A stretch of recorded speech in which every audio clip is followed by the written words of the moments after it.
106, c'est le nombre de jours moyens que vous devez attendre pour voir un spécialiste en Espagne. 80 en France et parfois plus d'un an en Afrique subsaharienne. Je crois que vous avez déjà ressenti cette frustration lorsque vous décrochez votre téléphone et essayez d'appeler plusieurs centres à la recherche d'un rendez-vous dans les plus brefs délais. Mais les rendez-vous sont dans la majorité des cas lointains. Peu importe le pays, l'accès aux soins de santé est un défi majeur. Qu'est-ce qui peut justifier ces longues attentes? Dans cette vidéo, on en parle.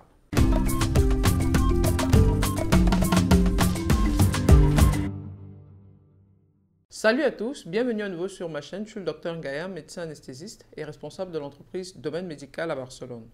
Au travers de cette chaîne, notre objectif est de vous fournir des informations médicales simples pour vous permettre de comprendre votre corps.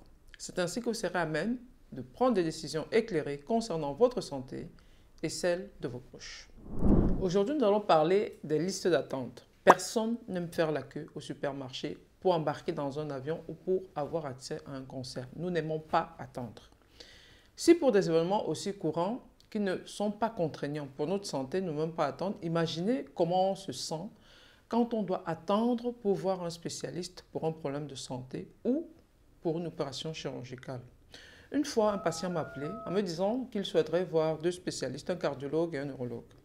Dans le pays dans lequel il se trouvait, quand il a appelé pour prendre les rendez-vous, on lui a dit qu'on l'appellera dans les mois qui suivent pour programmer l'un des rendez-vous qui ne sera pas avant 6 mois. Et pour l'autre, on lui a fait savoir qu'il n'y avait pas d'urgence, raison pour laquelle il nous a contactés. Le problème peut paraître ou même être vraiment sans importance pour celui que vous avez appelé pour prendre le rendez-vous, mais pour vous, le problème est une importance capitale. Avant de revenir à ce sujet, voyons déjà pourquoi se forment les listes d'attente. Tout simplement à cause de la loi de l'offre et de la demande. D'une part, nous avons la population qui est vieillissante, par conséquent les maladies chroniques augmentent et la nécessité de soins aussi.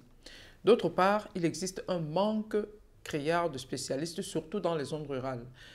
Et en plus, les budgets de santé publique sont limités et il y a une gestion inefficace de ces ressources. Donc, on a trop de malades pour peu de médecins et peu de ressources. Tout ceci fait qu'en fonction de la zone géographique où on se trouve, les listes d'attente peuvent être extrêmement longues. C'est là qu'intervient le domaine médical. Une solution qui vous permet d'éviter ces longues attentes en vous offrant un accès rapide aux spécialistes.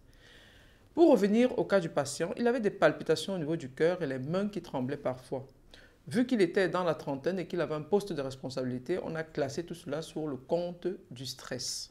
Mais comme il n'était pas convaincu de ce diagnostic initial, il a donc profité d'un voyage en Europe pour le travail pour venir se faire consulter à Barcelone à travers Domaine Médical.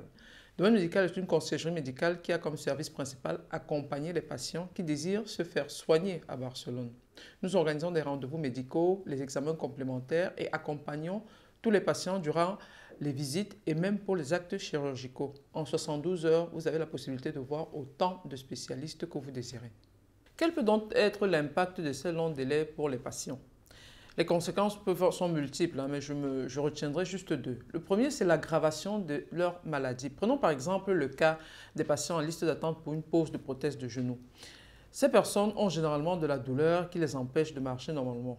Cette situation va les amener à être plus sédentaires et à prendre du poids.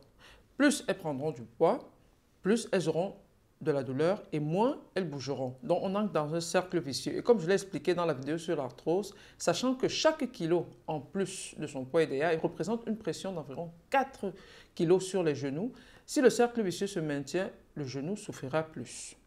Tout ceci est valable pour une bonne partie des patients qui sont en liste d'attente indépendamment de leur maladie. La deuxième chose est le stress et l'anxiété. L'incertitude liée à l'attente prolongée peut avoir un impact psychologique. En plus de ne pas pouvoir faire des projets sur du moyen ou long terme, quand on est en liste d'attente, même si on doit planifier un voyage, il faut tenir en compte qu'on peut nous appeler à tout moment. Et bien évidemment, tout cela limite aussi notre liberté de se mouvoir. Tout ceci génère un impact psychologique. Pour le cas de notre patient, en 48 heures, il a pu faire tous les examens dont il avait besoin. Il a vu le cardiologue et le neurologue. Le premier jour, on a fait les examens, à savoir l'électrocardiogramme, l'écho-cœur, l'épreuve d'effort qu'on voit souvent les footballeurs faire, le bilan sanguin, le scanner du corps entier. Et le lendemain, nous avons vu les spécialistes et il est reparti le même soir. En conclusion, je dirais que tant qu'il existera ce déséquilibre entre l'offre et la demande, les listes d'attente seront toujours présentes. Maintenant, ça sera à vous de juger la priorité avec laquelle vous aimeriez être pris en charge. Mais avec Domaine Médical, vous n'avez plus d'excuses. Vous pouvez avoir accès à tous les spécialistes dont vous avez besoin sur 48 à 72 heures. Avez-vous déjà fait face à des longues listes d'attente? Partagez vos expériences en commentaire et n'hésitez pas à nous contacter si vous avez besoin de voir un spécialiste à Barcelone et nous ferons le reste. On se retrouve dans la prochaine vidéo et d'ici là, je vous souhaite une longue vie en bonne santé.